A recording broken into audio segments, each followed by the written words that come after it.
maybe we can talk about this.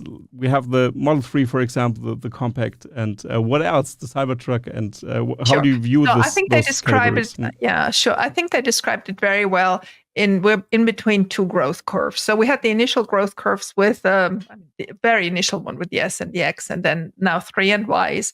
They're not plateauing yet. They're still growing, but the growth is getting a little bit slower. And the next one is the next generation car. So that's 25,000. The Cybertruck will contribute and will actually help in that sequence between the two growth curves, because and there are other elements that will help, but the Cybertruck will help. But I mean, production is still slow. I'm not counting on more than 70, 80,000 Cybertrucks next year. And I think that's still, and the wait list is so long. I ordered mine in 2020. So a year afterwards, I don't expect it next year. I expect it in 2 or 3 years, it is what it is. The car segment will have a huge wave with the $25,000 car. There's no doubt. It will be a car that will be the quickest produced. They'll beat all the records that are currently standing. I mean, Tesla has them already, but they'll be the quickest produced. It will still have an enormous margin because the way they're going to produce it is just going to be so efficient. And we will actually, in my view, see a lot of the Cybertruck development now in the next generation car. So people go, oh my God, this what is it now? The Foundation Series $120,000 truck. So what?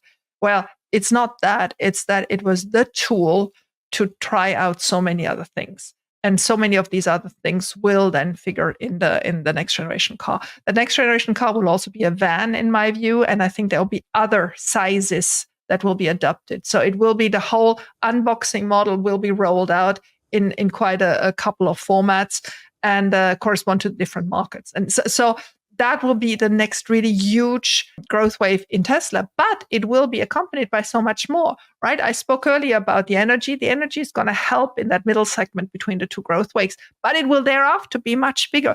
Energy margins will be between 20 and 25% in a stable manner. Car margins, as we've seen, can go down to 15, 16%.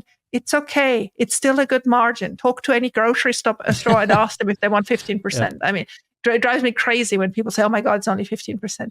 Fair enough. Yeah, and it's only 15%. The car margin, even, I mean, how about not having losses like many other EV makers? Exactly, that is exactly it. Exactly. Talk to Volkswagen if they want 15%, right? Never mind. I don't want to go there. So we have the first growth wave, we have the second growth wave. We have in the middle the Cybertruck and energy helping to stabilize it. The energy wave will be enormous and stable enormous because all grids in the world need these megapacks. And then we have the bot, and the bot will be bigger than all. You can put this all in one pot, and the pot will still be bigger than everything else. The bot has so much potential. And so I hear everybody, yeah, but there are bots built in Canada and in China and whatever. Yes. I mean, first of all, who are we addressing? We're addressing the manufacturing industry. And who is the first biggest customer of the bots? Well, Tesla itself. So they have the biggest use case. Okay, they have the biggest use case immediately at the point where they're entering a second huge growth phase. So nobody else has that. It's all fine that Figure is going to sell a couple of bots to BMW, but what growth wave does BMW have? Show me their growth wave, please. Yes, I'm still waiting. So that's the first. I mean, it's all very, very cute. It's all very cute that there are now Intel and Microsoft and Bezos and Amazon investing $675 million into Figure One. I love it. I want us to get to good bots, all of us, because it's going to be such a help in a world where people don't want to do very hard jobs anymore, right? Looking at senior care is a tough job. It really is. If there can be help, putting solar panels on the roof is a tough job. If there is a bot that can help, in the United States alone, there's a labor shortage of more than 5 million jobs. Those 5 million jobs can be done by bots. Hallelujah. This is all we need to get the industry from the bottom up, helped and structured again. So I'm not worried at all about people saying, oh my God, this is going to take away my job. I mean, be good at what you do and the bot is not going to take away your job. That's just it. If your job is just so repetitive, well, get some new education and do something else, because nobody should be stuck in these repetitive jobs that a bot can do. So the bot is a huge challenge, but it's also a huge opportunity. The fact is, Tesla already has bots, just people don't see it. The full self-driving functions of any car is a bot, right? It has exactly, and that's why I think Tesla is so advanced in it all. The fact of digesting visuals and prompting reactions. Nobody else has so much experience in this. When OpenAI launched a couple of days ago their video transmission, where you go from word to video, I was like, yeah, so what? We've had video for the car simulations for years. I mean, at least a year, if not a year and a half.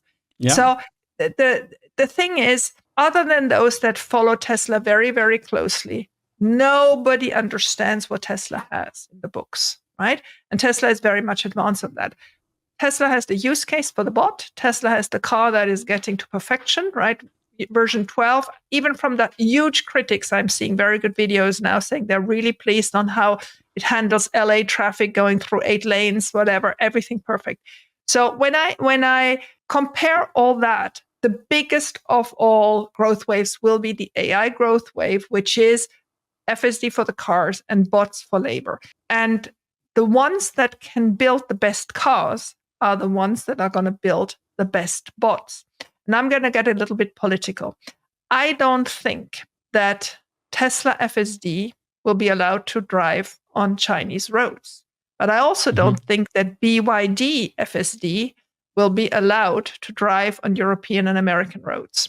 And I don't think that Tesla bots will be allowed to work in Chinese companies. But I also don't think that Chinese companies build bots will be allowed to work in European and American factories.